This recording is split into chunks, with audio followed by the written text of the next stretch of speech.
while I'm talking. Thank you so much, Alavine. I guess now Sarah's mentioned an important thing which is easy to overlook. That the importance of consistency. Our personality, I guess, is what gives us the likelihood of being stable, being predictable. People know what we're going to do in a given situation. Of course, it may well change. We may decide at that moment, I may decide to be on time and start the show, you know, on time, which I've done recently, Cyrus, many times, especially my shows with John, the Help for Ukraine guy. How recent are we talking? 90s, 2000s, No, later? last No, what's today? Today's Tuesday. Monday, I was on time. Yes, I was on time yesterday, right? that's brilliant. I remember when I'm on time. I remember when I go against my personality.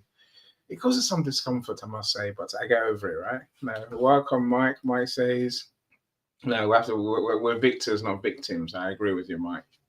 We are, we're in control. So we can override the consistency that Cyrus talks about. See, but I will say this as well, though. I think that when we talk about personality, Alavin's point is salient, is important in the sense that, Alavin, the books don't talk about the things you talked about just now. I just realized the books don't talk about, you know, the importance of maybe even our character, the importance of our values. The books merely list a whole load of things that we can do, traits. That's why I mentioned the word traits, right? And but it doesn't cover personality in a way I think is helpful to most of us.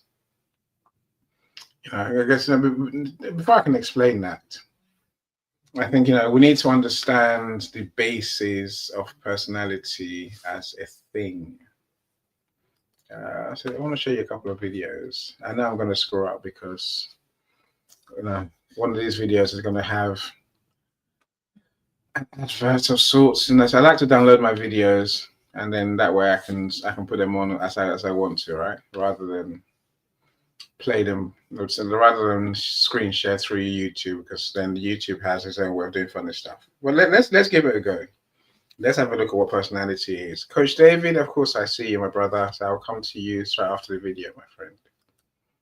Okay, let me share the video, share screen. What's personality? Let's go for it. Hello, all you big, beautiful brains out there. Today, we're going to talk about what is personality?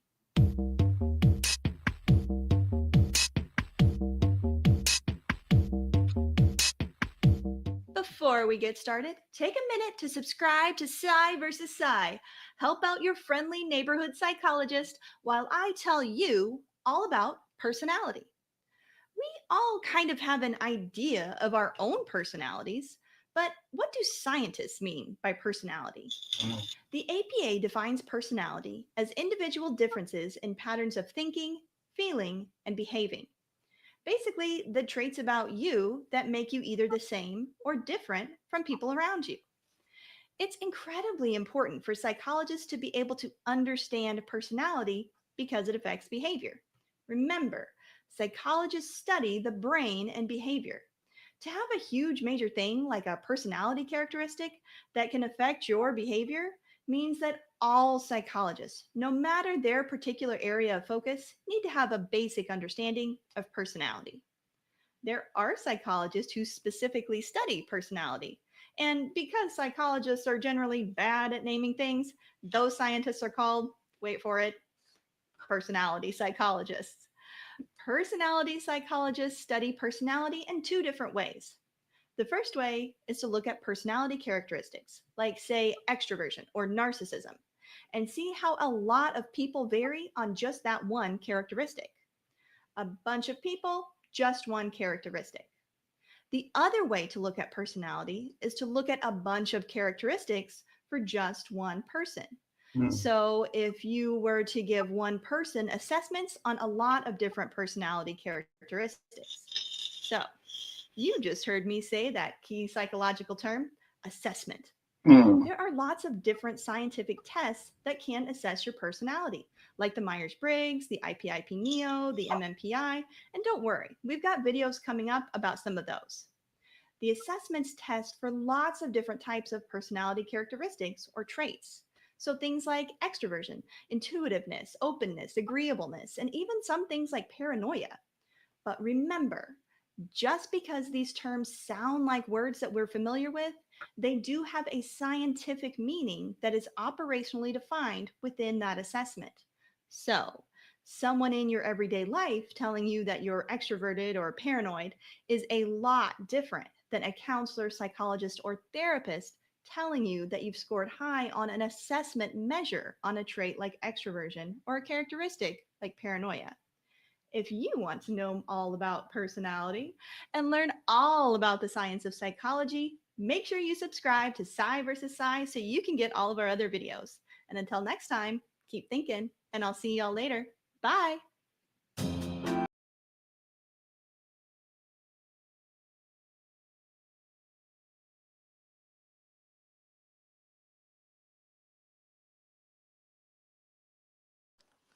Annie, I think you're muted, mate.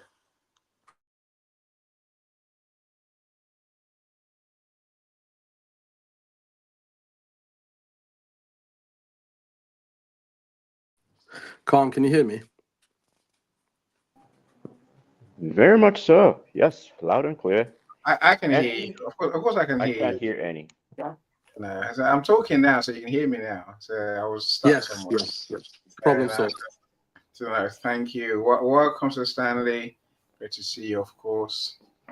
Stanley is one of my sponsors of the show, so you get to find out about the Power Thinking app long before we go. So look forward to that, my friends. Power Thinking is tomorrow, right? And have a good headshot at achieving the road idea. Have a good shot, right? Okay.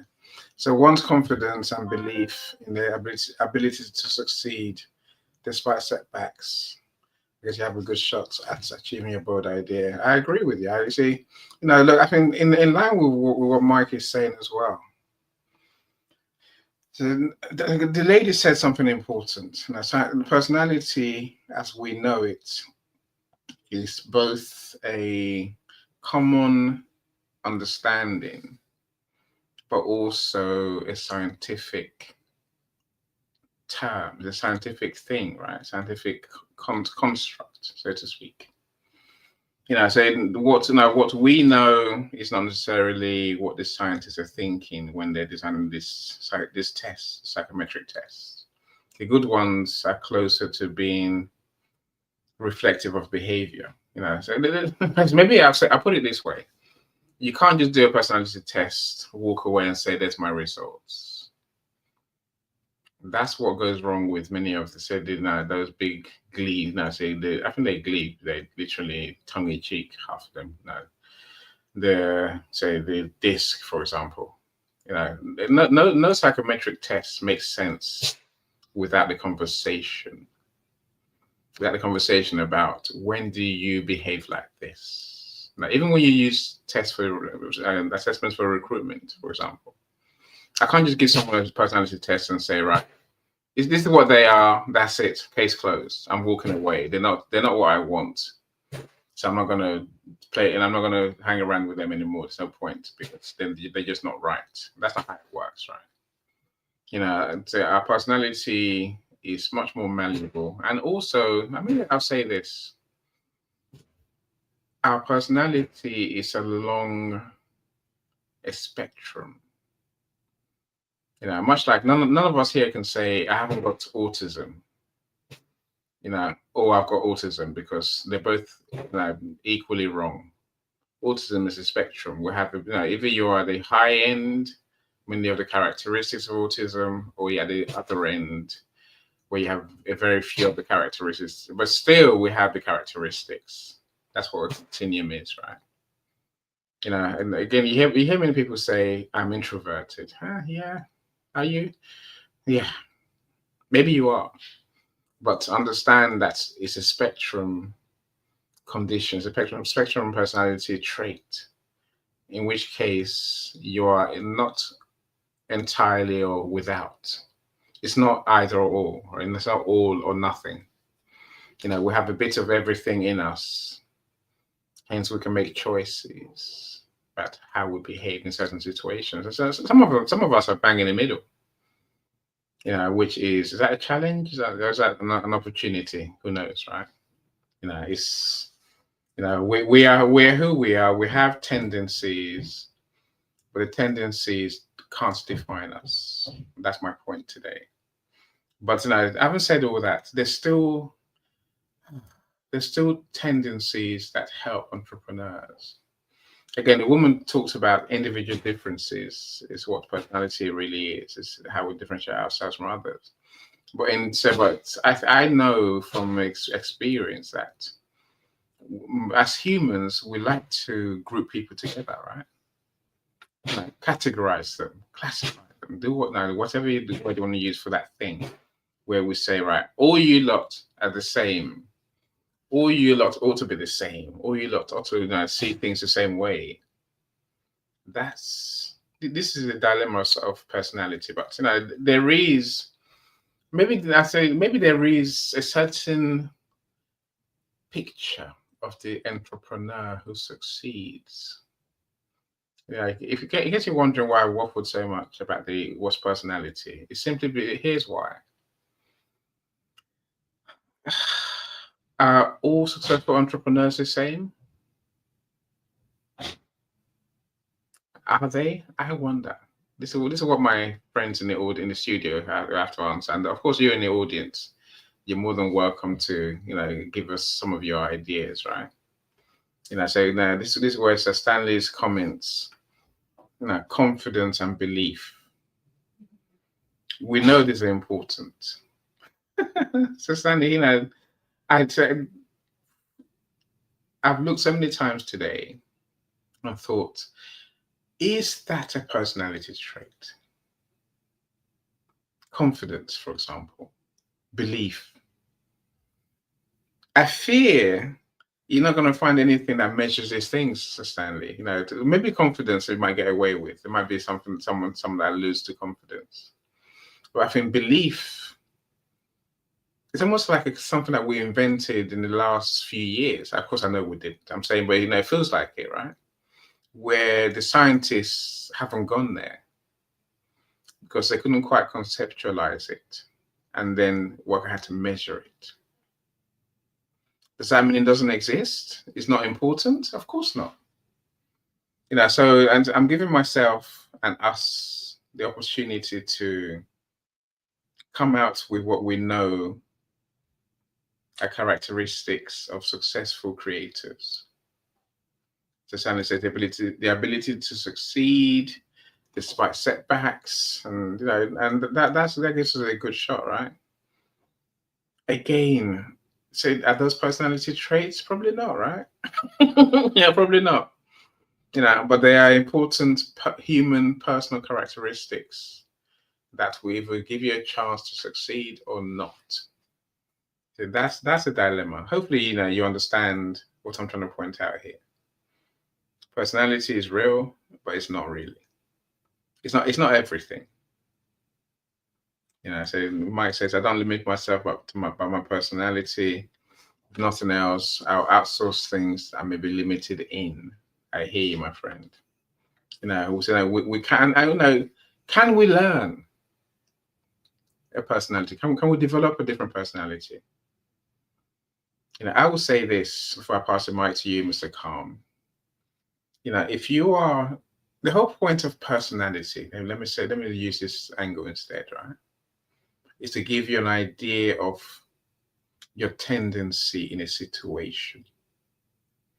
The smart people will adapt their personality to the situation that they have to face. Otherwise, you're kind of ruined, right? You're in trouble. If you can't adapt, you're in trouble. As Mark says, one personality trait of an entrepreneur is persistence and/or resilience. Yeah, well, two different things, Mike. Persistence, I guess, is the ability to carry on, as Stanley said, carry on even when things go wrong. And again, is it based on the belief that you will succeed? Probably. High belief leads to greater persistence. If you don't believe that you can succeed, why would you carry on? Why would you stick to the journey? Why would you persist? You wouldn't. But I think resilience is more, I guess, is it right? Is it the rising up? Or is it strength to keep going? Yes. Two of the same, but very different is my point, Mike. I see what you're saying. Who knows who's right? So I wonder what your take is. Mr. Calm, what role does personality play in who you are and how you be? I really don't know. I love that honesty. Just pure honesty, right? I had a conversation yesterday with a person who ended up telling me that there's nothing more important than truth. In fact, the mind does not exist. Only truth does. I have been pondering about that to this day, to this very moment, and try to weave it into this personality thing that you got going on.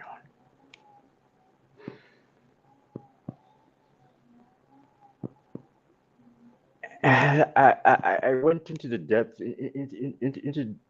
yeah, it's taking me into an area where I now question if truth is if the mind is not real, what are we, in the Matrix? We don't exist, really? What are we? What imagination? If truth is the only thing that's real, is personality real? I mean, I make that up. That's something I conjure up myself. And it feels comfortable to me to be who I am. Why does it feel comfortable for me to be the way who I am? Yeah, I got out of my mom's belly. I had nothing. And I developed this because of the inputs and the outputs that she was giving me. And she was returning back and forth. And, all the people that I had engaged with or not engaged with, it's their input and and subsequently their outputs that I've been playing with, mulling around with in my head.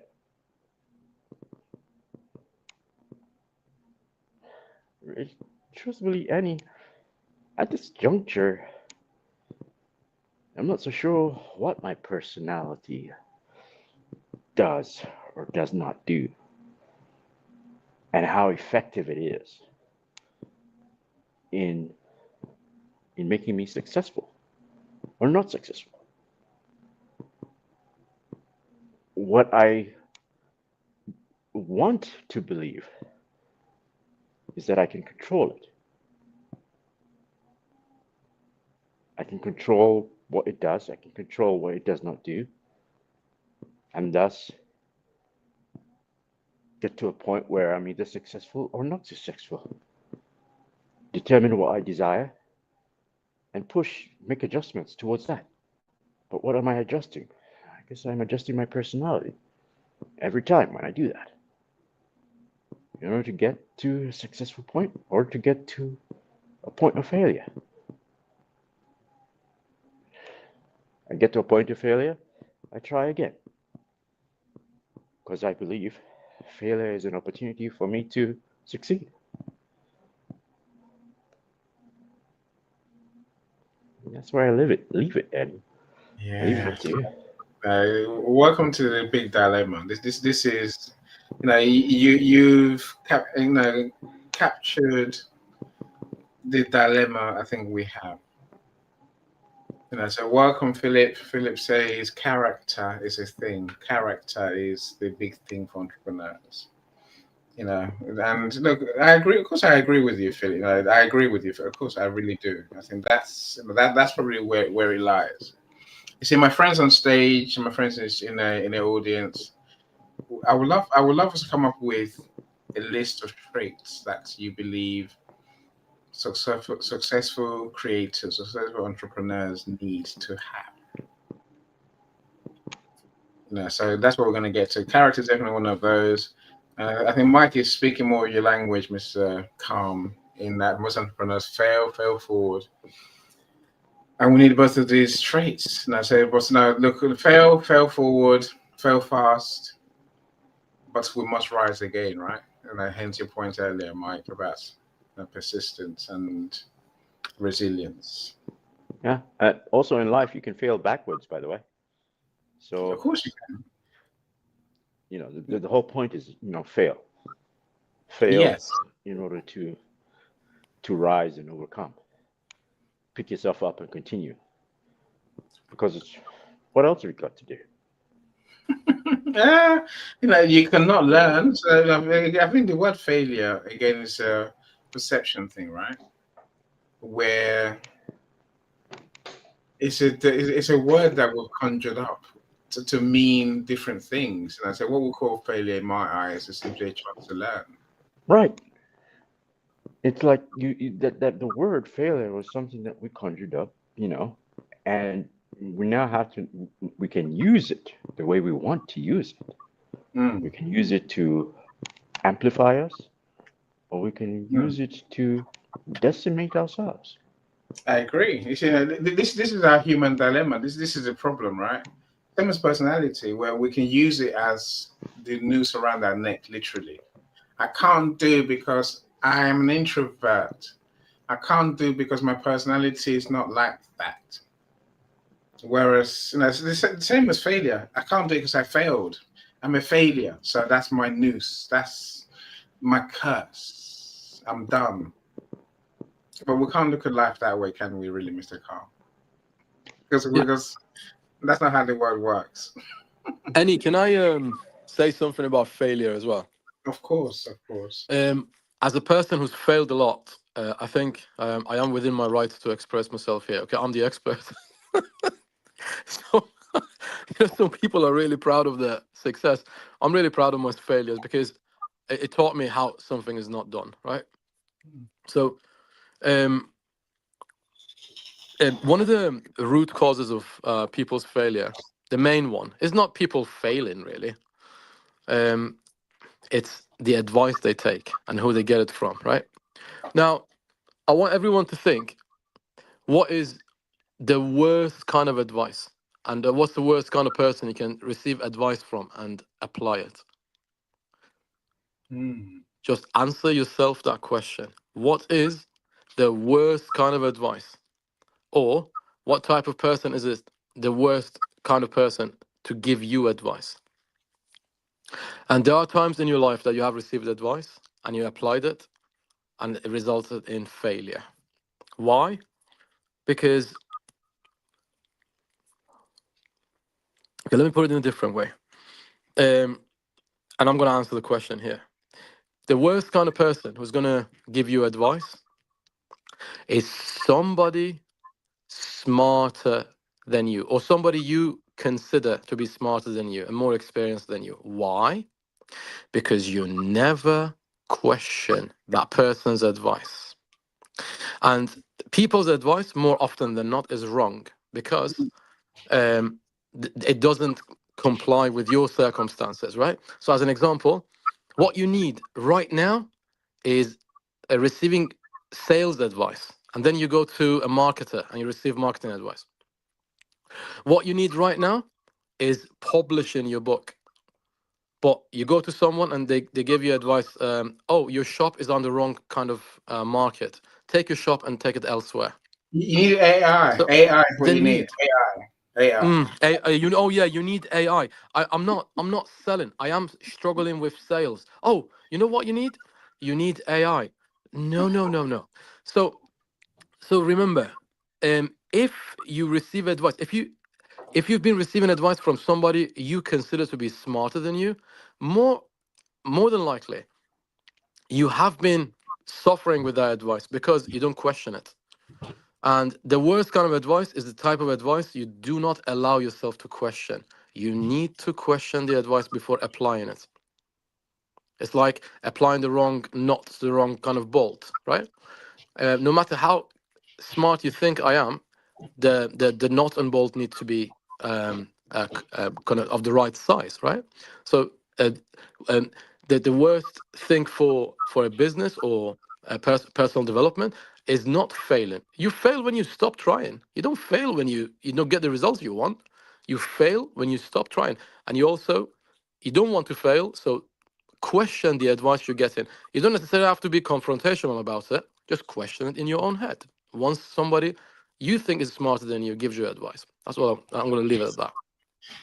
Thank you. It's important in the conversation because we're good at listening to people who want to give us these easy steps, 10 steps to 5 steps to.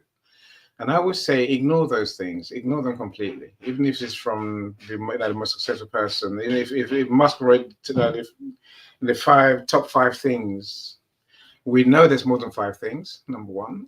And 2, like you said, Cyrus, his circumstance is so different to ours. And that's everyone who writes those things, or does the videos about them, and say, their circumstance is so different to yours. So when I talk to people every day, sometimes I would just decide, I'm just going to listen, because what I have is from a certain way, and I've been doing this for 10 years, and the internet is in a different period now than it's going to be when you're trying to do something similar. Well, go on. There is something very interesting that you posed there. Because, and even when Cyrus also posed this too, when you fail in this universe. Supposing you hop, skip, and jump to another universe, you do the same thing, and it works. The exact same thing that failed in the other universe. Are you a failure? Or are you a genius? It all depends on the circumstances, right? Just like you said. It always does. It always does. It's not all or nothing. So I love that way of thinking. So it's my chance to welcome superstar Mel. Mel, I've got your diary. I will book it tonight. I just keep being working. That's the word I'm looking for. I was going to say busy, but it's not busy. No, it's working instead. If you haven't been to Mel's shows, be visible with Mel. Normally on YouTube these days. She shares amazing guests who have overcome through the power of being, the power of being trusted, enough trusting, of being in their in their truths. So which leads me to Mike's comments. So look, whatever we shared today, my friends, in light of what we just said, Cyrus, honesty is probably the biggest trait that entrepreneurs need, if you ask me. Honesty with ourselves, honesty with the people we're here to serve, our clients. Call it what you like, right? You call it transparency, Mike, especially with clients and employees. We have to say many people want to succeed despite their limitations. Well, yes, we will have limitations, but I think honesty, to look at ourselves and say, right, here's what I could do better. Yes, I could come on time to my events, and I do, and I will, and that's honesty for you, right? I know it's childish the way I behave when it comes to time. So we have to be truly honest, and that's how honesty will then lead to maybe my second point, which I want to leave people with today. Which is the second point is my main point. I think we need that honesty, Mike, with ourselves and with our friends, our clients, maybe also with our community, to be the person that says, "I will do what it takes to succeed." I'm sure you all know how big those words are, right? Without the if you don't say that to yourself, where are you going? I'll let that hang for a second. Mike, welcome. I see you. Let's go. I don't know who came first. Again, it's honesty for you. Let's Coach David or Festus. But I'll let you go first, Coach David. All right. All right. Thank you so much. Personality is a very deep thing. Thanks for that, Annie. I'll speak about personality now. I'll talk about failure. But before I go to failure, personality, let me just start with failure. Failure is all the excuses and a state of mind. And I'll give you very strong examples. A young lady said to me she's introverted. Because of that introvertedness, in quotes, as a trait, she doesn't want to talk. And thank you, everyone. I've learned so much. Cyrus, always a blessing. Michael and everyone, all protocols observed. Festus, good to see you again. And this lady says to me that she doesn't want to meet anybody or talk to anybody because she's introverted. So I said to her, for everyone you meet in this meeting, I'm going to give you, that time in Nigerian naira, 10,000 naira. And there were about 100 people in the room. And she said, are you serious? She said, actually, I love meeting people. It's just that I'm not motivated. But now you have created motivation. And she began to meet people. So at the end of the evening, I asked how many people out of 100 people she met. She said she met 80. I said to her, that's your reward. And she laughed, and we both laughed at it. You're now broke, right, Coach David? No, for those who are concerned, Coach David just spent £8.50. Literally. So what's the joke? There are no weaknesses. There are no failure points. I can't do this. I can't do that. Only insufficient motivation. That's all. The thoughts, feelings, emotions, imagination, the mood, the predominant internal dispositions, whatever they are, that make you feel that you can't do something is a feeling. And that feeling is overwhelming. But under the necessary atmospheric pressure and temperature, it will change.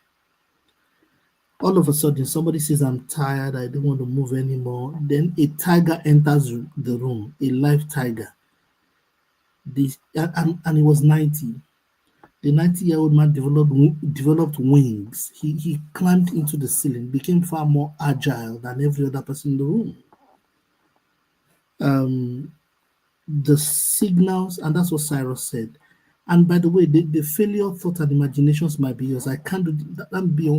You may be having internal conversations with yourself that is sponsoring that personality trait. Now, what you call personality is very deep. There are about 8 layers going on. That's what psychologists say.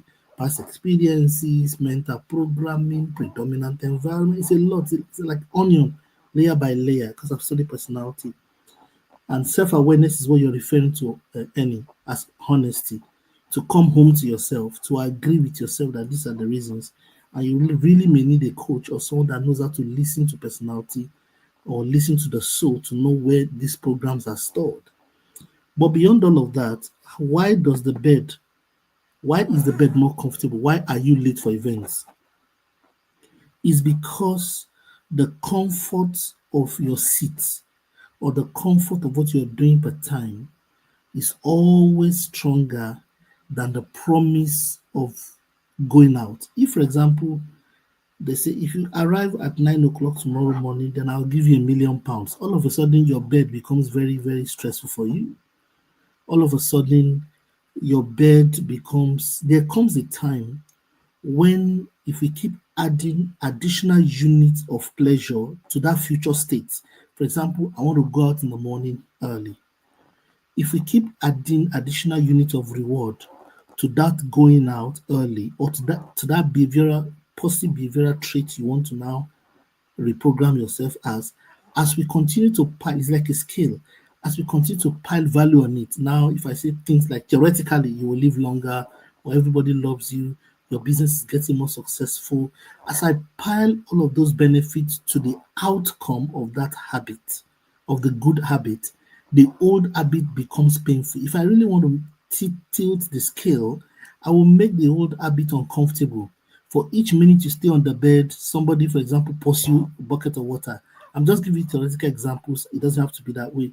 All I'm saying is all those behavioral traits are there because they've been rewarded up till now. If you find reward system for the new behavioral patterns you want to see, all those old behavioral patterns go away. Every time you arrive early, I give you $10 or $20 or $30 or $50. Every time you start your event early, you get $100 or £100. Every time you start later, you have to pay. As you begin to do that to yourself, after a while, it won't move me because you're multi-millionaire already in pounds. So if I say £100 doesn't mean anything, I say £200 doesn't mean anything. When I get to somewhere, maybe 1,000 or 20,000, at some point X, your body will begin to move. Your new habits will begin to form. So there are no successes, there are no failures, only unmotivated states of mind that are still receiving a reward from the previous state that was rewarded a certain way. So that's that. On personality traits generally, the rule is that we all have deficits and credits. There are things we want to change, there are things we don't want to change. I'll just leave us with one thought. What is the number one change? Because according to Pareto, in my work in emotions and neuro-linguistic programming and my work in coaching, whether for a team or individual, there's one trait out of 10, or maximum 2 to 3 out of 10, that if you change, it will give you 80% of the result you're looking for. What is that behavioral trait? Locate it. It will be definite. That one is the one to work on. Out of a list of 10 behavioral traits that you have, there is 2 to 3 Pareto optimality principle that if you change or tweak it just a little, it can lead to massive 80% increase in your revenue, 80% increase in what you're doing. That behavioral trait is what you should change. And same for a team, same for a business. And it's the aggregate behavioral traits that flows from the soul of the emperor that the system imbibes. I used to have a CEO, 30 seconds more, who never comes late for a meeting. The group chairman. And let me tell you, nobody comes late. It just becomes a body language. You can't just, he doesn't talk, he doesn't harass you. It just gets to the point where you feel yourself very sad. So if you want to see any kind of results or any kind of behavioral trait in your staff or your business, begin to model it with yourself and your managers. The thing is that behavioral trait becomes your culture and your delivery. We rise and fall to the degree of operations excellence, or we rise and fall to the degree of the behavior our customers receive, which is our behavioral culture, or the predominant behavior that you see when I enter a shop. And that's also the brand I receive at the subconscious level.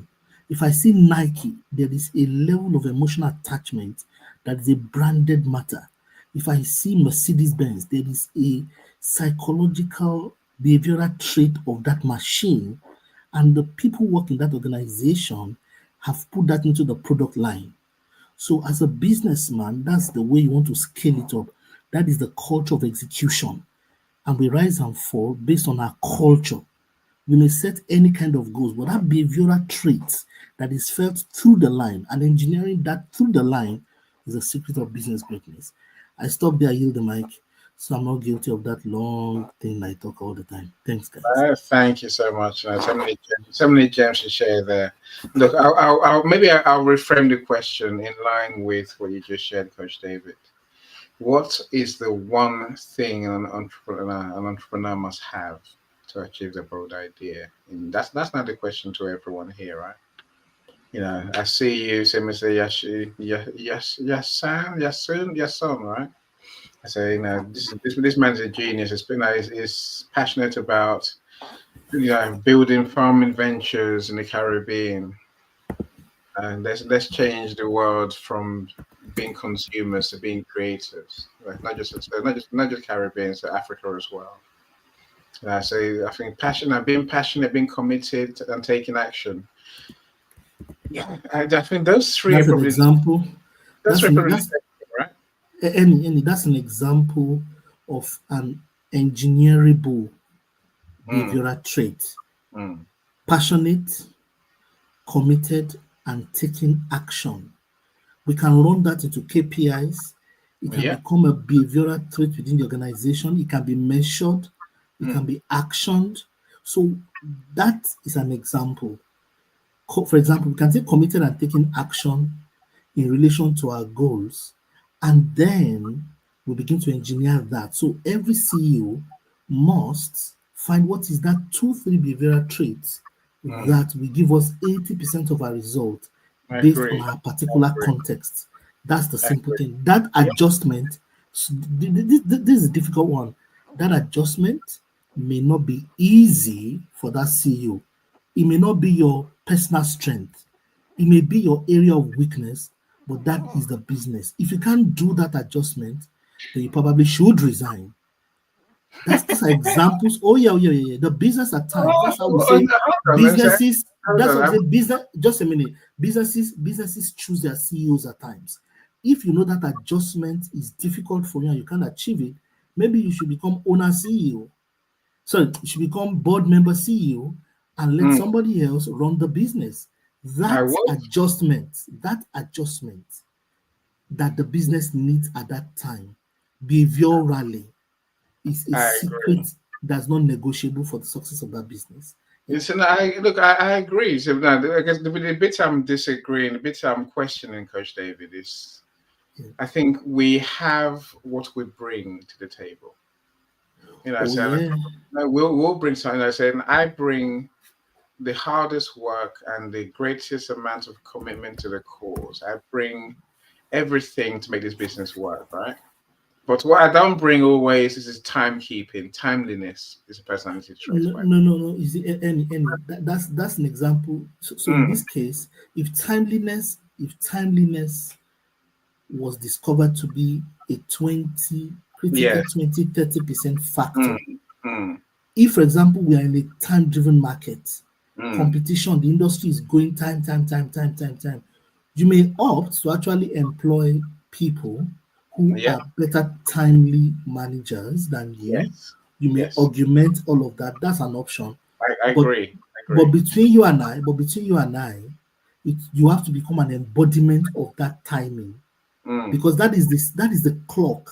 You see, every enterprise flows from the soul of the emperor, and the weaker the soul of the emperor or the core of the nucleus, the edges begin to thin out and the signals begin to wane. Let me leave it at that.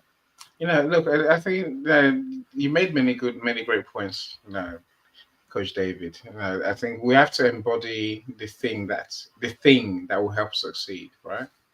We have to be the people who demonstrate and model that behavior. But I think when it comes to creating your bold idea, there's so many different parts. I think it's hard to say here is the one thing. So given the choice, so now Linda says believe in your abilities, for example. With that belief, we're done, right? That's a core trait I think we will need. Truth, but not say then belief leads to everything else. Belief leads to the action, leads to commitment that Yason mentioned, right?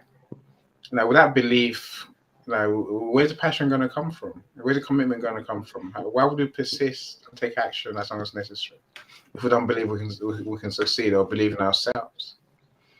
So I'm trying to get us to focus on the big things, the real big things, almost the non-negotiables. Are there non-negotiables in terms of what successful entrepreneurs are? I wonder. I think there are. Okay. That is why I need to ask the question. Okay, all right. Give me a second. Now, we're not done yet by a long way. Let's go to Festus, and I go to, Mike. Festus, talk to us. What's your take, my friend? Where do entrepreneurs' personalities fit into the scheme of things? You're still muted, Mike. You're still muted, Festus. It's not me meeting you. So, oh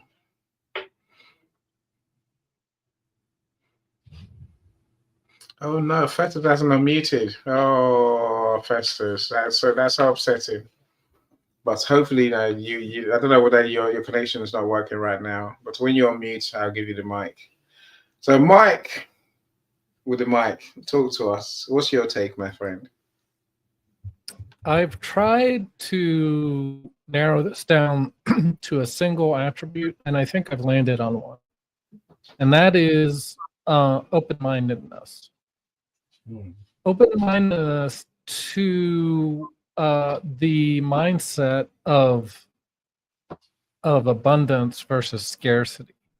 So we've talked a lot about honesty and persistence and resilience. But I think if we are not open, and this particularly as a leader, I think we have to be scoping out, this idea that we may have the only answer, I think is very limiting. So if we surround ourselves with creative people, people that are maybe not as creative, but are very good at running organizations, because sometimes a founder is not the same person that needs to run it.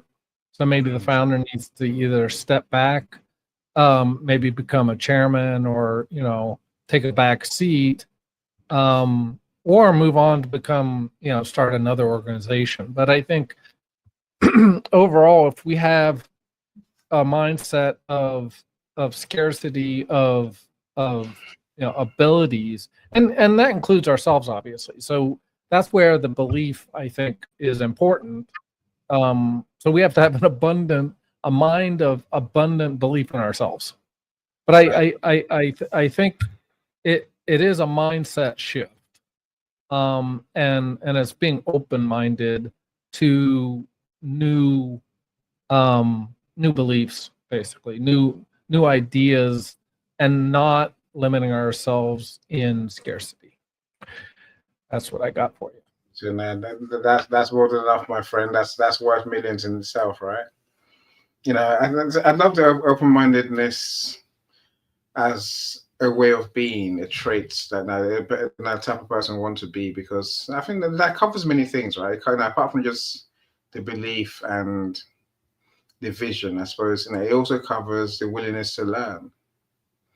Because as entrepreneurs, we must learn. We keep every day. We keep learning. So as you mentioned, it almost doesn't matter where we learn from. Because you learn from juniors, you learn from other people, you learn from your coach, but to learn we must. We learn from our mistakes. We learn from our experiences, right?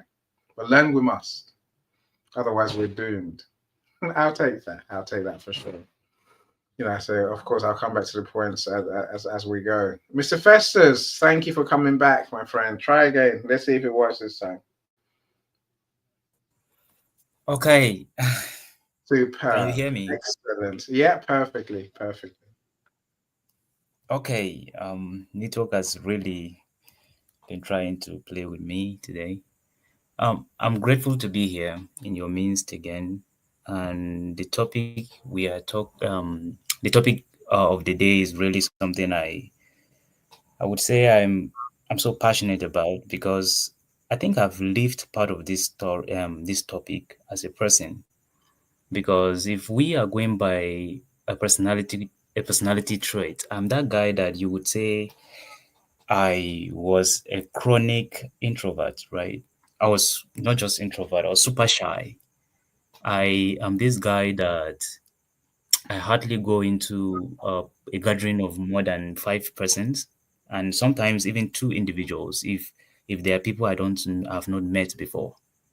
And I to give you an example, my home, our house, my mom was a hairstylist, so my sisters kind of picked up that skill, and on a typical Sunday in our house would be them plating their friends, and everywhere would be so filled with them and that plating stuff. And being that guy that is super shy and very introverted, I would find it difficult to come back home if I leave very early in the morning and only to realize that they are already gathered in the house plaiting their hair rather, sorry. And if I'm in the room, then it becomes a problem because I might not go out of that room that day. This is how serious it was for me. But it got to funny, right? It got to a point where something has to change. So let me say this before I continue a bit. I think our vision or personality trait bows to our vision. If the vision is clear enough, your personality traits, whatever you define yourself with, will have to change automatically. Nobody has to tell you. That is what happens to me because I got to a point where I am in between deciding to give up on what I have conceived in my mind or decide to give up what I think was standing in my way and push on with that thing that I have conceived in my mind. And I think it's not just me. Let's talk about Steve Jobs, for instance. If you talk about personality traits, that guy should have been kicked out of business for a couple of reasons. Because this is someone that would be defined as very demanding, very difficult, very cold, narcissist, a lot of names. But this is one guy that helps us to redefine technology, how we use technology. So it all boils back to the fact that when you have good relationship with your vision, your personality trait is not going to be a stumbling block. So for entrepreneur or anyone who wants to achieve a big idea, it's all about how much of your relationship with your vision, how much do you believe in it, how much are you willing to make it happen. And to add that up or to some, just throw in something a little bit here. My journey into entrepreneurship, business world, started with as little as 40,000 naira in 2017. That was me trying to prove to my people that it doesn't matter how much you have, if you really have the idea, you can make it work. And I pushed in with that, and I'm still pushing on. I'm still pushing on, pushing with that business right now. This is 8 years after that. If I didn't go in with a lot of money and I'm still in the business, I think I deserve some kudos, right? So the whole thing here is achieving bold idea is all about your relationship with your vision. How good is that relationship? How much do you understand your vision and how much are you willing to push every boundaries to make it happen? So that would be my take for now. So much to Yeah, say because yeah, that's superb. thank No, you. thank you. No, thank you. I can't thank you enough. Say, and I got this vision of the people in our rooms, in our events, especially especially those who come to speak, to be willing to do whatever it takes. Because I think our audience want to see us succeed, right? That will give us more credibility in their eyes. We're that, and again, this is my coach's dilemma. Where you want your coach to succeed, to be successful. That way, it's easier to tell people that person changed my world. Whereas what we see instead is coaches who are struggling, not because they're not good, but because of something. I don't know. This is hence my topic today, right? What is the missing thing? What's that thing that they're missing? Are they missing something? I don't know. Maybe that's how the coaches are meant to be, right? I don't believe that, by the way. I'm just saying. I'm giving you an option, right? No, but I think. Can I ask a question Of course you can. Of course you what do you mean they are missing something? Describe that thing that you're seeing missing can. clearly, Okay. so that we can I so would, that I would Okay. like to follow up. As I said, I'd like to follow up and ask a question to Coach David after you're done answering. Let me answer the question first, right? No, Cyrus and I will say we'll talk about this regularly because I see many great coaches. You see them too, right? Especially on here, many coaches. And I guess it almost looks like they are almost, maybe even 90% are not living the good life that they tell us we can live, right? And the evidence, the visible part, Coach David, is that these coaches, they have friends, but they haven't got an abundance of clients. You know, they haven't got people screaming about how great work they've done with them. But I'm sure they've done great. I'm pretty sure they've done the great work because I know, the coaches I know are very good, right? You know, but there seems to be a barrier between their great work, their personality, their approach, and how people see them, how people feel them, coach. You know, so I mean, if that barrier didn't exist, I guess my belief is that these coaches could help more people. You know, again, I'm making a big distinction between the very, very good coaches as opposed to the newbies talking coaches, which are also there, right? The ones who've read the book and gone, oh, I know it. Now this is it. And you're like, if you probe any deeper, you realize there's a vacuum somewhere, coach. You know, so there are people who do amazing things. But it seems like there's a gap between what they do, what they say, and how people approach them for help because they don't believe, or I don't know what it is. That is what I'm saying, coach. I don't know what it is. Something's missing somewhere where there's a gap between the geniuses that we have amongst us sometimes and the people they want to serve. That's what I'm talking about. Yeah. There is something. It's a big issue that you're raising. There are many talented coaches. So this is truly talented coaches who have the capacity to do more. This is not someone that does not have value, because there are many coaches that are cockroaches. I'm sorry to say it that way. And this is not me casting any aspersions. This is me saying, I asked coaches a few questions. If you had the last $100 on you, would you pay yourself? Is there tangible genius inside what you're selling? Did you read? Are you able to move people from point A to point B? After someone gives you $100 or $200, what value did it get? Not man hours, not coaching hours. How did their lives move forward? If I were to take cognizance, what installed capacity do people have? After they spend the $100 for 4 sessions, or $200 for 4 sessions, or 6 sessions, or the bundle product, whatever you're doing, what installed capacity? If I buy a refrigerator, I buy a laptop, I'll see the laptop in my house. If I buy a car, if I buy a coaching service from a life cycle perspective, what value are you to me? So this question is about people that have value. So what is the one trait they need, or 2 or 3? I agree. Now, so this is it. Your belief system. There's something that Coach Festus said.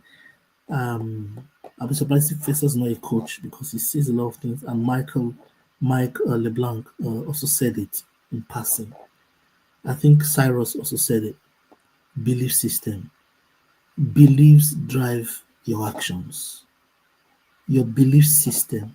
Your belief is also a reservoir. You will take massive action in the direction of your dominant belief. How is belief system or beliefs, how are they built up? Your thoughts, feelings, emotion, your interaction internally, your meditation internally. You see, the more you absorb your vision, the more your muscles receive inspiration to act on their own. When you see an athlete that's trying to cross a barrier, when they are jumping, they increase the barrier, you jump. They increase the barrier, you jump. What is the rule? The rule in athletics is see yourself, see mentally, believe, and become one with the jump. See yourself over the bar, and your body will follow, because the mind and the body are one. Whatsoever your mind can conceive, your body will begin to act. Mike, you're a musician. If you want to play at your highest levels, Set a mental picture, set a mental image, set the feeling, the emotion, the imagination, the idea. Become one with it and practice that way. Even if you've not been there before, that belief system will begin to give you genius solutions in your muscle.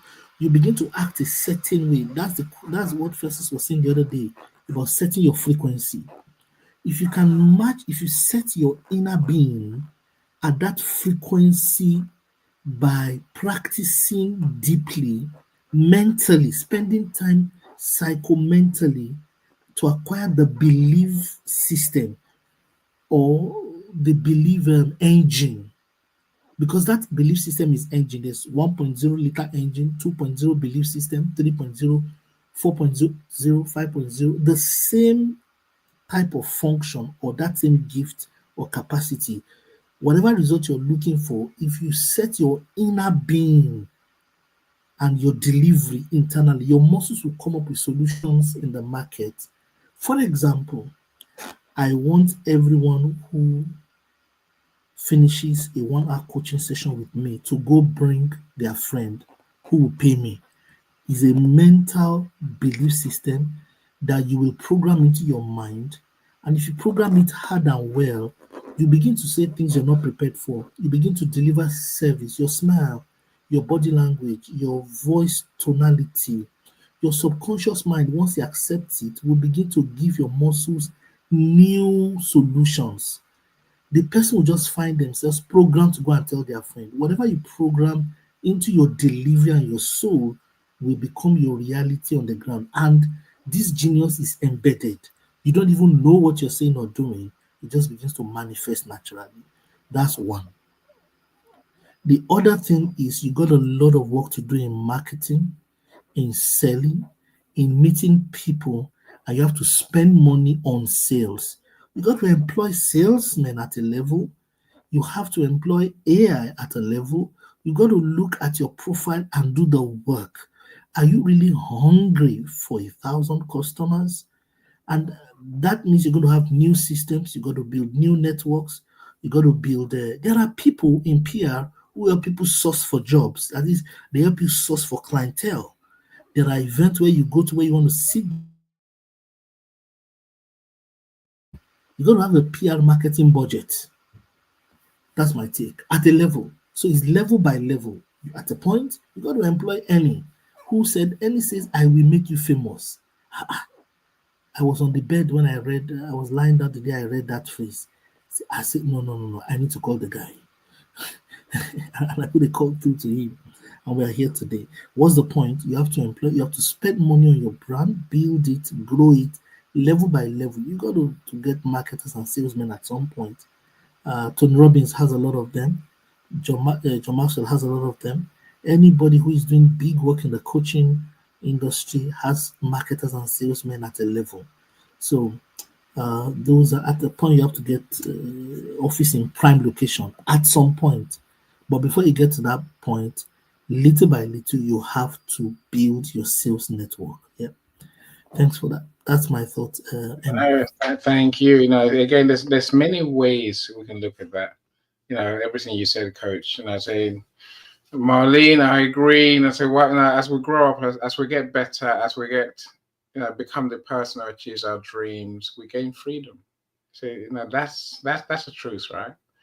It's that freedom that drives most entrepreneurs. That wanting to be free of everyone and everything. It doesn't mean that we don't work. It just means that we determine our days. Now, Marlene, this is what drives me every day, right? I've earned a level of freedom that gives me joy, and I'm loath to give it up for anything. That's so, it brings us back to Coach David's points, and maybe all the points that everyone's made today, right? The person who has that vision, who has a belief, who has a passion. We must be honest with ourselves. Honesty means, like I said, doing what you have to do. Honesty gives you the will, that drive, that thing that means you do what needs doing. You don't procrastinate. Yes, you might have to subcontract it, but you will get done what needs to get done. Unless you're that person, you're stuck, right? And I said, I love the concept of mastery, of course.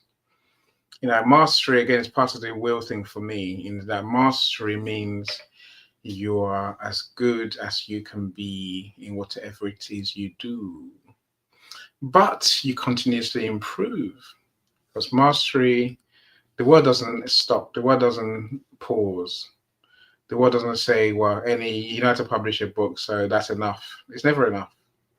We keep learning, we keep learning, we keep learning more, right? And we keep developing new ideas, new solutions. This is the entrepreneur who achieves, their bold idea. Coach David, I love you. I don't know. Of course, I'll agree with you. Without investing in marketing, no one's going to know you exist. No one's going to, people you want to serve will know you're there. It doesn't mean you have to do it yourself, but you need marketing. I mean, every company out there does marketing. Now, why does Coca-Cola still do marketing? Why did Mercedes do marketing? Why did Nissan do marketing? They're the biggest brands in the world, right? They still do marketing. McDonald's. It's not because they think no one knows they're there. It's because they have to keep ahead of the competition, right? Because everyone has a choice. They can go somewhere else. You don't market. The people that you want to serve, we just go somewhere else. Who's doing more and better marketing than you? So again, I love your point about investing in yourself. So I wonder if that is taking a risk in your business. Because a lot of people don't want to spend money because for whatever reason, I can do it myself. We'll see. I'm sure we'll see it every day. I'll budge my way, and I'll bludgeon my way through. If I get it right, okay. If I don't, I'll learn a lesson, and next time I'll come back and pay someone to do it. But I would do it myself because it's free. It's not free. You're doing DIY is not free. It's your time. It's your time well spent doing a task that's not in your wheelhouse, or it's your time well spent getting someone to do the stuff expertly. And you do the money-making things that you are there for as the entrepreneur, as a founder, as an owner. These are all questions. Go, please. Go, Cyrus. Yeah, I was gonna say, can I say something about this coaching? Of course. Concept, Say that. I play one of my sponsors' videos. Go for it, my friend. Yeah, sure. I was gonna say, I help people launch their products. So it could be anything. It could be a book, could be a coaching session, coaching course, could be a product, right? Products and services, basically. So I had a client a few months ago, and he had marketing problems, but I was trying to explain to him, you have marketing problems, so you need a marketing team. So hire a marketing team who will do your socials for you as well. So what he did was he went against the advice, literally, and carried on paying $600 a month to this coach person or guru kind of person that he really, really believed in. Now, this is a living testimony to what Coach David was eloquently explaining about. So sometimes your business or your life or your relationship needs something, but you are investing in something else. I've done that, and the outcome is not. It's not pretty. Okay, let me put it that way. So that person carried on suffering from the marketing point of view, and they didn't manage to resolve the marketing issue, because that person they are paying is providing them with some sort of advice. Like I was like, what is it that you are receiving advice on?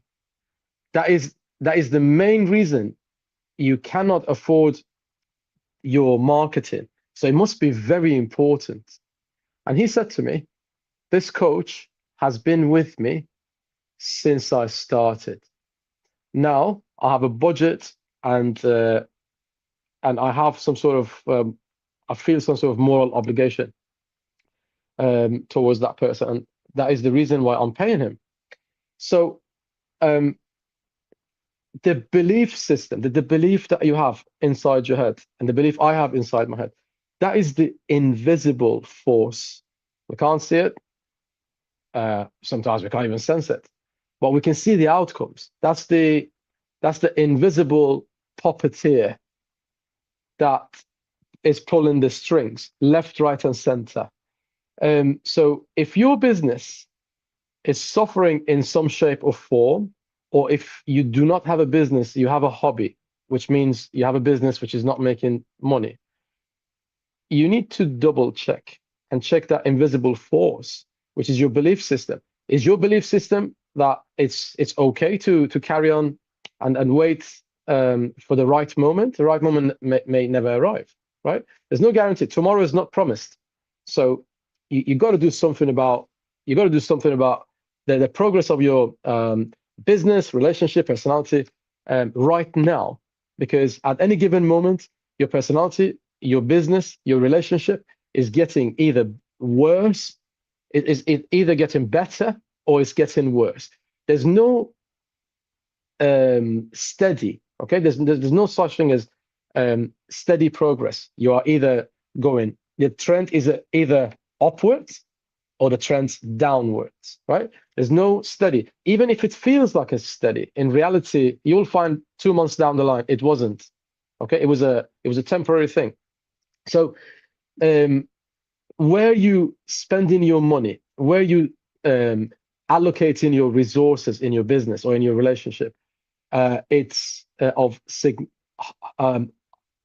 utmost significance, because you will see the results 6 months down the line, right? So if you're about to make a decision in 6 months, please remember, do it now, because 6 months will come in the same way that 6 months ago came and went, right?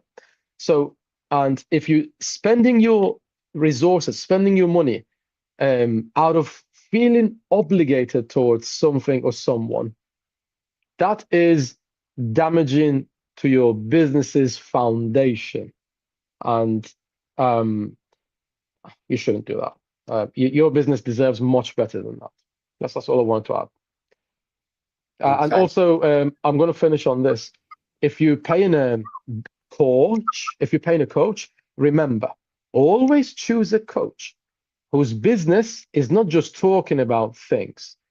Pay a coach who's a living testimonial to the principles they are teaching. So as an example, if I go to David and I see David has a business of coaching and has turned that knowledge into an actual business, that is a good coach to pick. But there are like 90% of coaches on LinkedIn, they know about coaching. They are very knowledgeable and they are fantastic in terms of theory. But how practical and useful is their advice to your business? That's what really matters. I don't care if they wear shiny clothes or they drive shiny cars. If their business is helping your business, go with them. Otherwise, if they only talk about it, avoid them. That is you saving money and heartache and heartbreak. Thank you. This is very, thank you for that, Cyrus. This is everything Cyrus said right now, Annie, deserves to be framed, and it's so deep. Let me say this quickly. A person, the result you're looking for should select the kind of coach you should go look for. In the hospital, there are different kinds of doctors. So even for coaches who want to build businesses, in fact, let me backtrack a second. One of my challenges with coaching is we have more celebrity coaches than celebrity coaching clients. I thought the coaching exercise should be about the client. But you see many coaches talking, wearing fancy stuff, doing big campaigns, and they're the celebrity. What about their clients? The joy of a doctor is not supposed to, in the professional consulting world, we say it all the time. Your advertisements are your clients that get better or they get well. So if a medical doctor has a hospital and we see only the doctor's face on the billboard every time, only the doctors don't advertise like that. They typically will have, well, even if there's a doctor whose face is on the billboard, the doctors who do the job, their face are not the surgeons. Then the in the surgery, they're doing something in the surgical rooms and changing lives there. Now, if you have a coach who is overtly noisy everywhere, look for clients that have gotten better. What is the client is genuine? And there are deep fakes online nowadays, by the way. Genuine client testimonials. And to the last, to my last point, Michael, thank you for that. Cyrus, thank you for that beautiful point again. There is a type of sales / marketing. There are two different functions. There's a certain kind of sales / marketing personality or team or intervention that you need. The marketing communication spectrum contains about 12 interventions at top level. Which one or what kind of marketing / sales / branding solution do you need? Or which one should you focus on per time as a coach? Should you go after sales? And what mix should you apportion your budget? So maybe you need someone to help you think through that, who is a consultant, or someone like Cyrus, who's helped people. If you have a product to launch, talk to Cyrus. If you have a book to sell, or you want to get famous by authorship and thought leadership, I recommend any. Different kind of professionals need. I really want a product or service tomorrow morning that will be global at this scale. Then talk to Cyrus. What's the bigger point? People hire a marketing team or a marketing coach in quote when what they were looking for was a core sales coach. And in coaching, in sales coaching, there are retailers. There are those that help you reach retail, and there's a budget per month. There are what do you call that now? There are retailers and the guy who do sales. I've forgotten that name now. Corporate sales. There are retailers and corporate sales people selling to B2B. That's business to business. B2C, or business. Your business is selling to consumers or retailers alone, and there's also the one that sells to both or the hybrid. And there are those that sell to governments and big corporates. So knowing and discerning who to talk to and who to bring into your coaching marketing intervention. And do you want to just build your brand and you're not monetizing immediately, or you want to build the brand and monetize simultaneously, or you want to build the brand first and all that phasing, what mixture should be when? This is very important if you really want to make money on. The beautiful thing with the internet is that you can actually have one client who pays your bill for the next 2 years. And you can have 20 clients and you are barely keeping the doors open. So thank you for that, Cyrus. That's a very important point. What kind of professional do you need per time? And you must be able to adjust and be open to understanding who will help me achieve what after setting the belief system challenge. Thanks. Thank you. As you're talking, Coach, I guess I'm realizing customer centeredness is probably a personality that we all need, or at least a habit that we need to develop as entrepreneurs to achieve our bold idea. We have to know who we're working for and what we're going to do for them. I think we have to keep that front of mind, right? Welcome, Lowe's. I see you. How are you doing, my friend? Glad you're here. Look, I want to show you a couple of videos, and then we can wrap up, my friends. I don't know which one to show you first. Let me show you Donna's one. Hi, my There you name is go. Donna Martin, and for those of you that might not be familiar with me yet, I am CEO of the Good Life Approach, and what I do is help people best to thrive in those micro moments, in those real-time moments when life happens and takes over. So this video is about me introducing you a bit to me and to what I've created in terms of the Daily Reset. This is burnout prevention course for busy individuals. Doesn't matter your profession, doesn't matter where you've come from, doesn't matter about your background, your knowledge, your skill set, any of that. What matters is where you are and where you are choosing to be. If you're somebody that is consistently coming up against it and allowing your external outer world to dictate your results, the Daily Reset will support you in bringing you back to your present moment and deciding intentionally how you choose to reset so that the impact of whatever's going on doesn't continue to impact your day. That's the power of mind shifting. That's the power of self-awareness. And that is the power of understanding who you are, how you operate in terms of your physical body function, your mechanical mind, and the spiritual soul side of you. This isn't magic, it's intentional manifesting. And those daily resets, those wins, those successes that you choose to create for your own version of the good life all start with simple, easy, go-to tools that are all packed inside the Daily Reset. Feel free, if this calls you, to check it out. I don't know whether now, because the Daily Reset, the burnout prevention program, is now accredited. So it counts. So doing the course counts towards your continuous development points. In the UK, I guess we'll talk about CIPD points, right? I don't know what you do in the US, but essentially, if you undertake the program, it will count towards your development formally. So, and so Donna is the best mindset coach I know. She's the one who's changed my life and changed everything about what Annie does and how Annie does it. So I've always got all day for her, for sure. Okay, my friends, I would love to sort of go around and take your one big characteristic. Michael, Calm had a question for me, remember? Michael, Okay, Calm. Mr. Calm, please ask your question. Ask your question, my friend. Yeah. I'm not motivated. Ah, Well, you are, clearly. Of course. What is the significance of motivation in comparison to belief system and in comparison to open-mindedness? okay. As defined or described as by Mike and Festus. Go ahead, Coach. Okay, please help me. What are the three definitions? So, because what you is should the compare significance? apples for apples. What are you calling motivation? What are you calling? Yeah.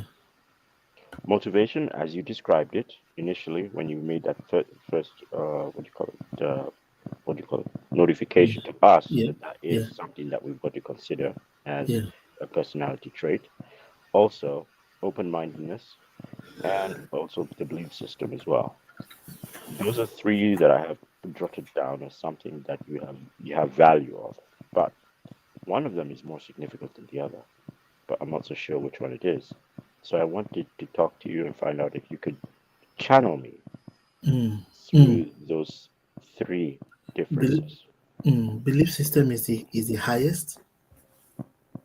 Is the container that contains both open-mindedness and what I call motivation.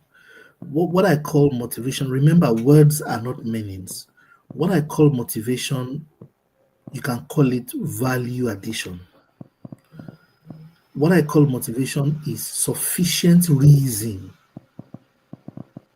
to change a weakness. So both that reason and the second one you mentioned, Open-mindedness. open-mindedness, exists inside belief systems. For a reason to be meaningful to you. Some people don't care about money. So if I use the money example, that's on the motivation side. Some people don't move. They are wired. They are not wired to move by money. So if you like, say they'll get a $10 million thingy, they don't care. So that's a wrong value parameter to use to try to help them change. Let's call it actually change trigger. What you don't have is sufficient triggering.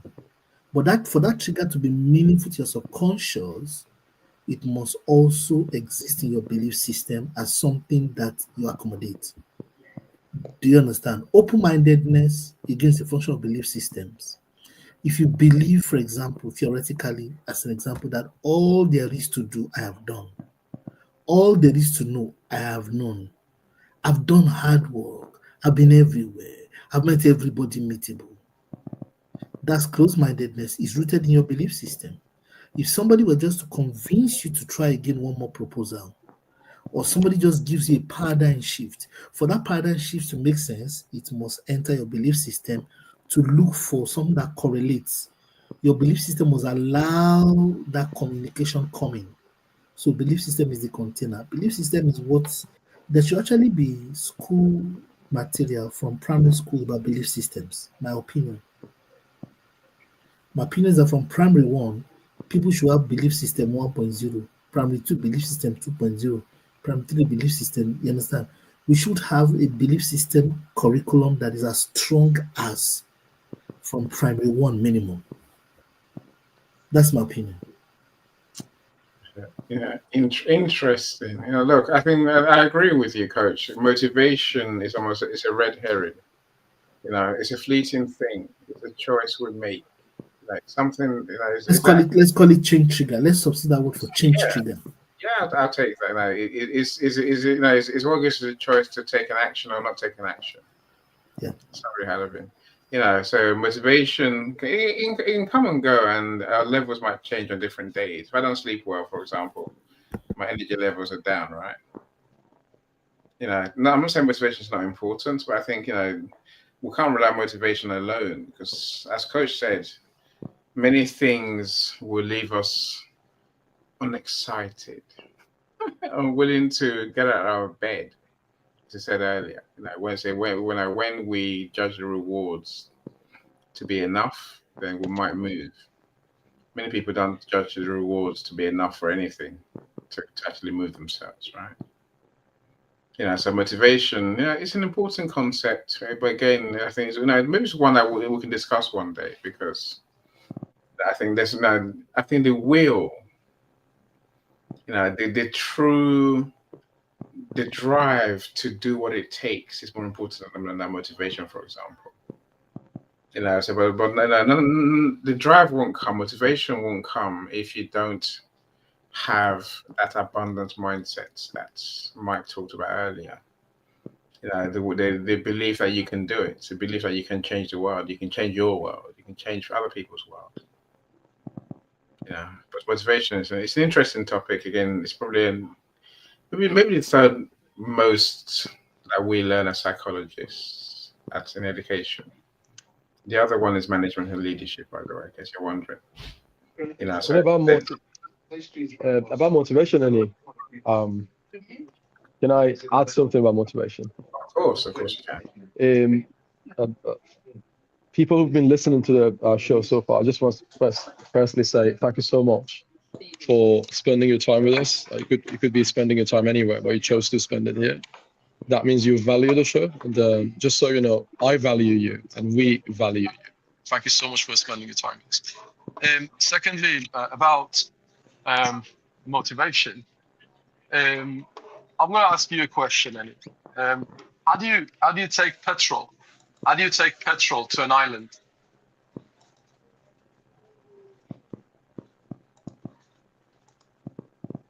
Did you hear my question, Annie? It's actually a question, and it was. No. How do you take petrol to an island?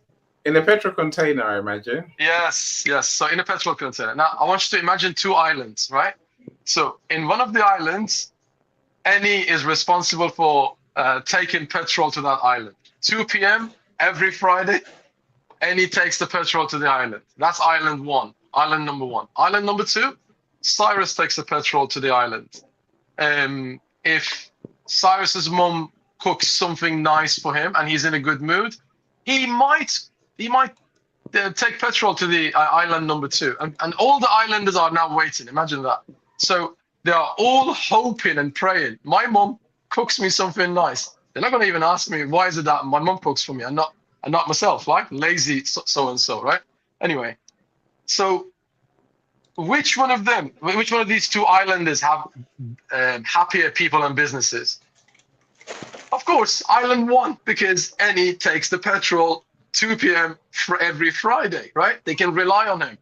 And people don't have to rely on his mood, whether he's happy or not. Is he in the mood to bring us petrol today?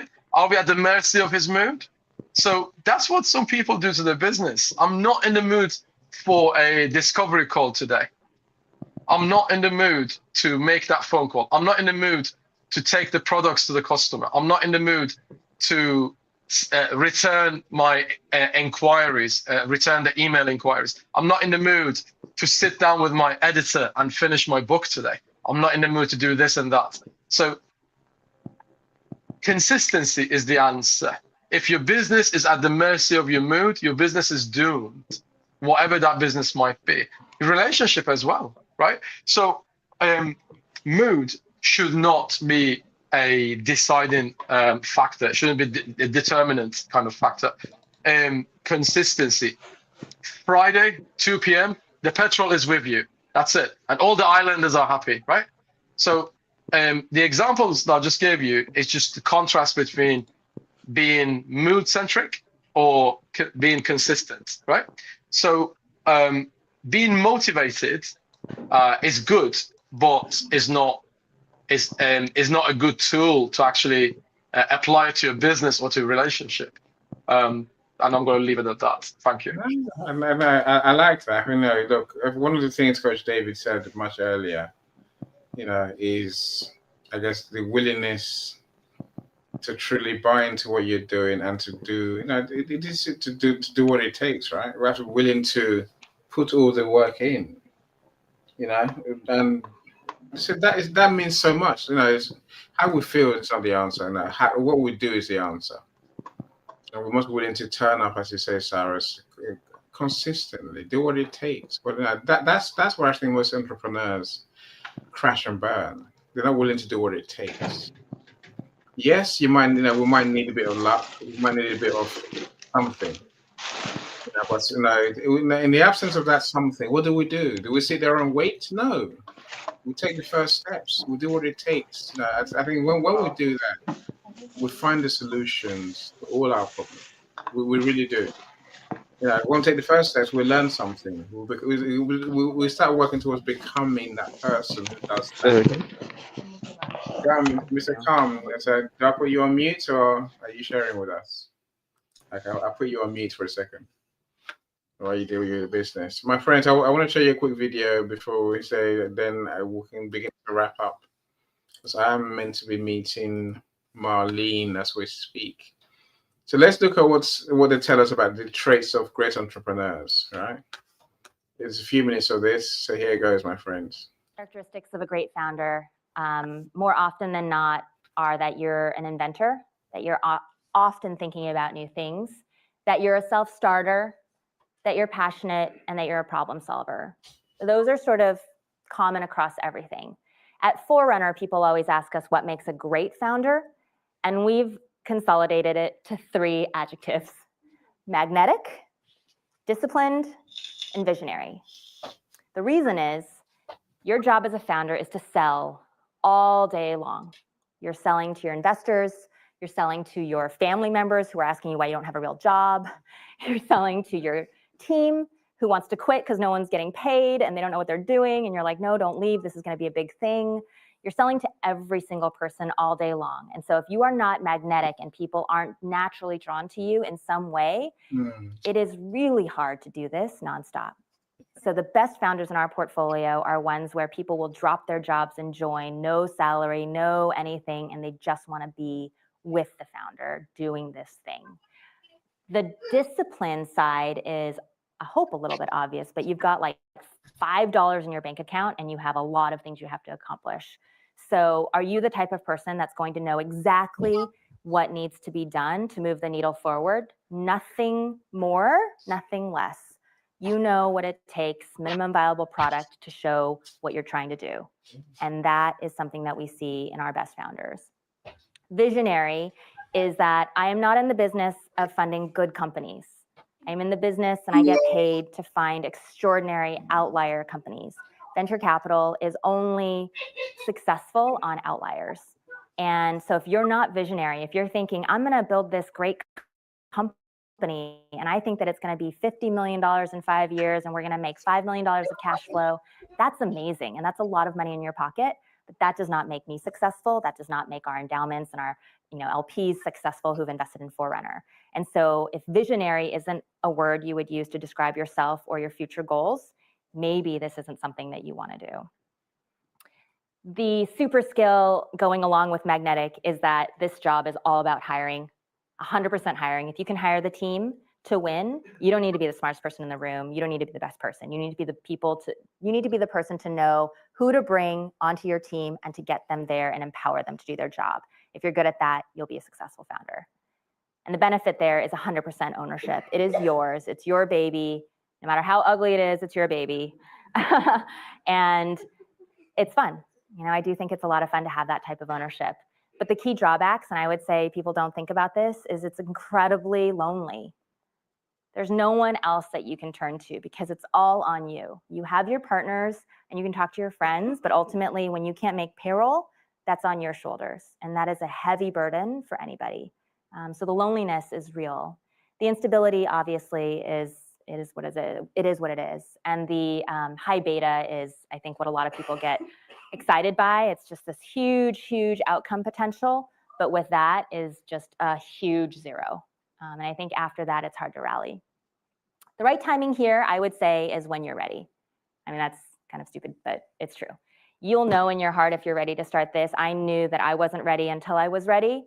And then when the thing happened with my family, I wasn't ready anymore. And so you have to know where your risk appetite and your financial flexibility meets in the middle and crosses over with that founder bucket. It obviously helps if you have an idea and some experience in the space, but you don't need it. I mean, I think there's a lot of founders that get out there and just want to do something and they're hungry and trying stuff, test and iterate. And so you can still be successful doing that. You get the idea, my friends. Okay. Today, I'm going to talk about how to succeed with a startup. Stop. Obviously, more than... Stop sharing. I tell you. I haven't got this screen sharing sorted out on here yet. I don't think the platform helps me, right? My friends, you get the idea. There's many things entrepreneurs must have, many things. But I like how she breaks it down, now being magnetic. That's what I was saying earlier, Coach David. Many good people are not magnetic. They haven't got the je ne sais quoi. They can't. People are not drawn to them. Maybe they are, but the people they want to work with are not drawn to them. Of course, being a visionary, I'm sure we can all agree with. And being, we talked about motivation just now. I think being disciplined is important. Being focused and committed to what needs doing. So there's many things that I'm sure we could all mention. So let me go around and say, and I'll ask you the question: what is there anything you'd add to that list? Festus, is there anything missing on that list as far as you're concerned, in terms of becoming that person who achieves a broad idea? Okay.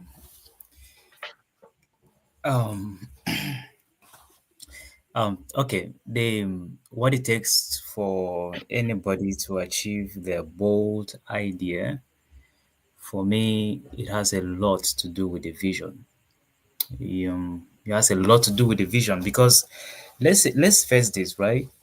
I love to use Apple as an example in conversation like this because they kind of created something that gives gives a good example when we talk about personality, we talk about what it takes to achieve a vision.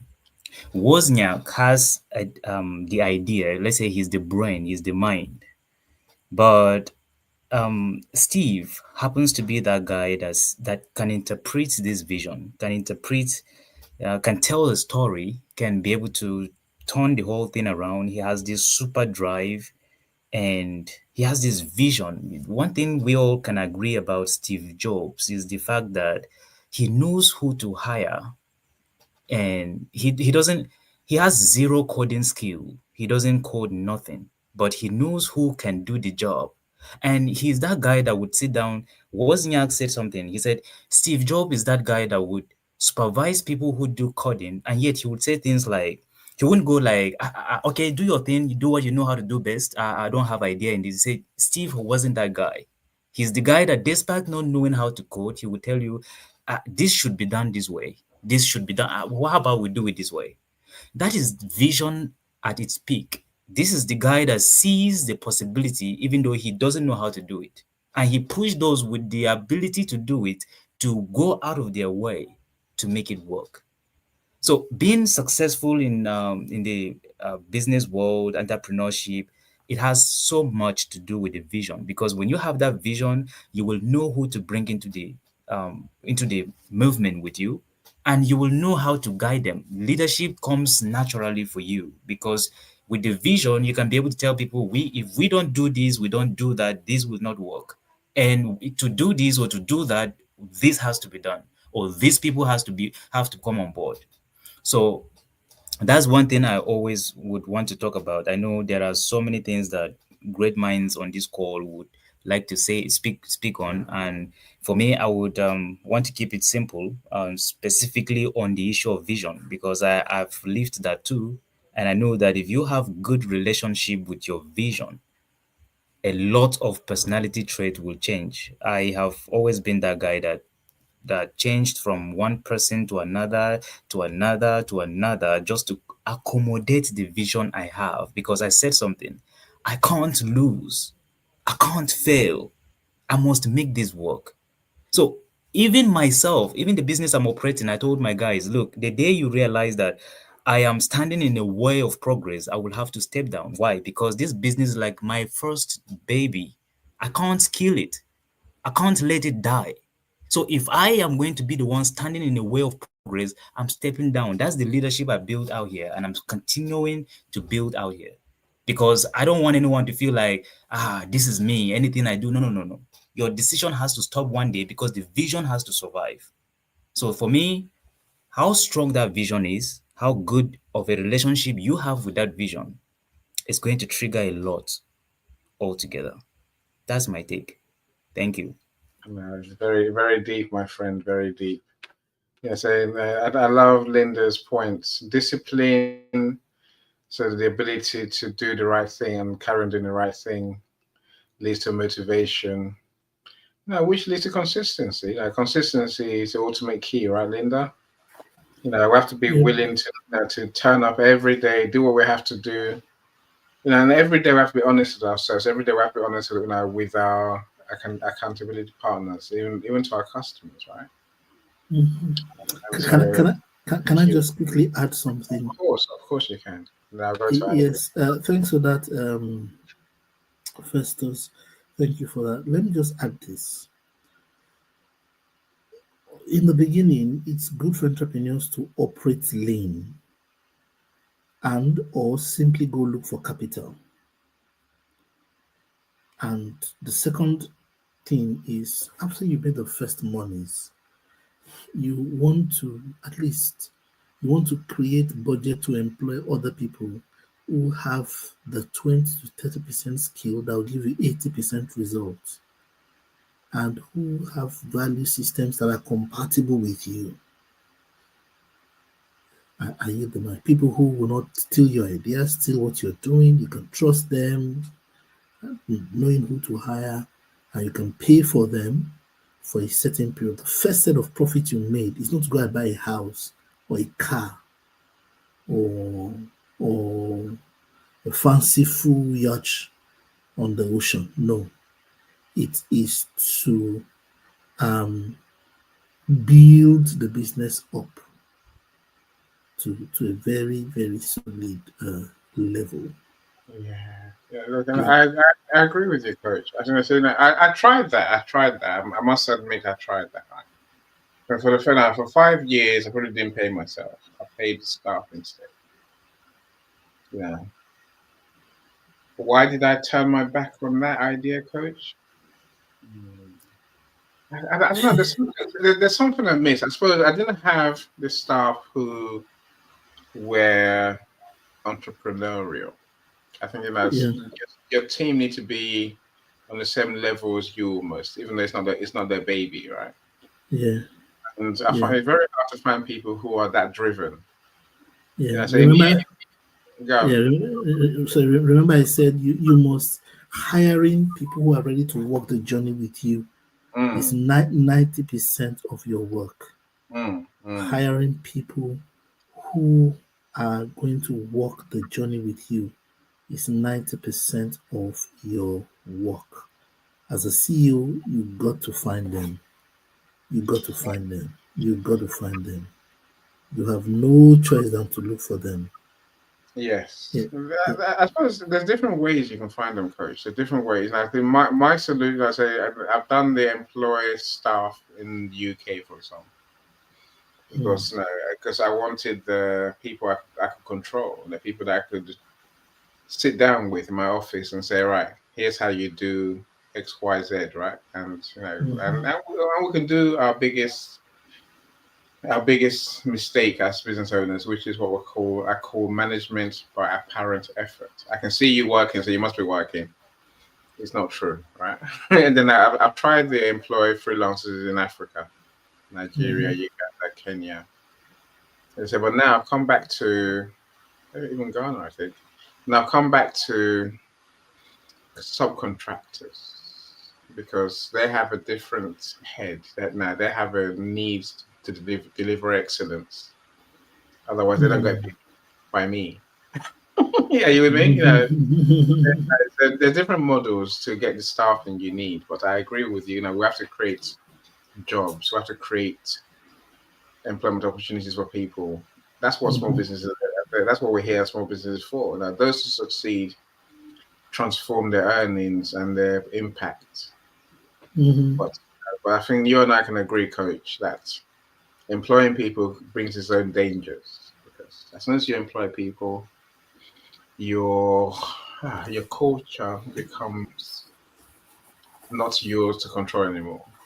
Because it's not just you. Your culture is not diluted. What your customers experience is open to the vagaries of your staff. And yes, you can create a strong culture, which you said earlier, where there's a way we do things around here. Look, that's what I say on this before I say Alavine, is simply that I think we live in an age where our Gen Zs, the millennials, they're different to what we may think employees are, which is a whole different conversation. I might bring that back one day. Are millennials and Gen Zs wrong, or are the old generations wrong? I wonder what your thoughts are on those. Right, we'll come to that at a good time. Alavine, please, give us your key qualities that entrepreneurs must have, either in light of what was shared today or what you know already. So, when I saw your topic, I thought an entrepreneur, if he wants to see his bold ideas becomes true, he needs to have a discrete personality, not that one with shyness, etc. Not that, but in that sense, to observe his environment, to observe who can help him to grow his idea, to help him to go toward his goal, to reach it, and to launch everything properly. So, and while listening to you, so another thing appeared, and it is about curiosity. You know, we need to, I think we need to be curious, not just open-minded. I mean, curious, not as we want to know everything because we know, but curious in that sense, who already did that? Uh, how did they do that? And my environment, do they need that? And how can I make that things work in my place? Because let's say I'm in Reunion Island. Maybe my people around me, they will say, oh no, we don't want your idea, or we don't want to see you succeed. And maybe they will try to rob my idea, to steal my ideas. So I need to be discreet. So it is for that I think an entrepreneur at the beginning, at the very beginning, you know, we need to be discreet, to be an observer, and to be very curious. That is very important because when we are curious, that means we are open-minded. That also means we are open to grow ourselves, to grow our skills, to grow our ideas, and to connect with people who can help us. That's my idea. And I want to thank everyone, yeah, on the panel and in the comment section, and also you, Annie, because you know it is a subject that is very, very interesting to me, and I love that. I love psychological things. I love understanding things like that, and I really love to understand how can we become an entrepreneur, and how can we make our bold ideas work. That is my take about that. So I deeply think we need to have a discreet personality and a very curious personality. That's my take. Thank you very much. No, thank you so much for joining us. Thank you for always sharing as well. Thank you for bringing your genius. You know, I think the curiosity point can't be understated, right? It can't be overstated either. Literally, you know, so, you know, being open, being curious, having a deep keenness to discover creative ideas, to discover new knowledge, to discover, you know, how we can connect ideas that seem separate. You know, all of this can lead us to create innovation, our bold idea, right? You know, so without that curiosity, I can see how it's nearly impossible to arrive at your bold idea. Your bold idea being something that you know is going to work for your customers and people you're here to serve, but others are not doing it. Where are the gaps? If you're not that person who is attentive, chances are you're going to miss the opportunities that your bold idea could give you. Now, the life is full of people, the bold ideas that people have created that haven't met what they were meant to do, right? You know, what can I think of? Post-it notes, for example. Now, they weren't meant to be stuck on things with little notes. Now, they were made for something else, just to stick things together, right? What's the other one? Bubble wrap? No, WD-40 was something that was made of something else completely. You know, WD-40, the thing that frees rusted joints of metal. It was made for something else completely. You know, but now we use it for this, you know, for unsticking and making metal things move. What's the other one I can think of? Earbuds. You hear them say very often, those earbuds that will clean our ears with, cotton buds, right? Those things. They'll say to us, don't put it in your ear, because it was never meant for our ears.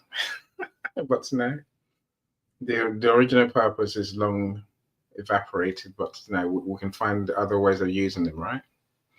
So the curiosity to truly create what I call blue ocean solutions. That's your bold idea. So it's a good point to end on, Alvin. Thank you so much for taking us there. Well, am I going to talk more psychology as time goes on? I think so. I think we know just by the law of averages. I would say I've been doing these events for the best part of 3.5 years, maybe. You know, so in the end, I expect to default to my wheelhouse, psychology in topics. But then I talk psychology, I talk mindset, I talk business growth. So I think in all of that, mindset comes into it, into psychology, into business growth for sure. So we're definitely talking more about how mindset works and how it can help us. But again, mindset is essentially psychology with honesty. That's my take, right? It's psychology with with an effort to be the person that we need to be, not just have the characteristics which are on a continuum. So we started the conversation today. Look, I thank you all for spending your time with me. Thank you so much.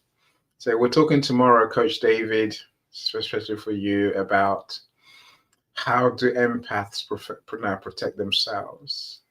Should they protect themselves? What is a safeguards to keep empaths safe from molesters, thieves, exploiters, narcissists?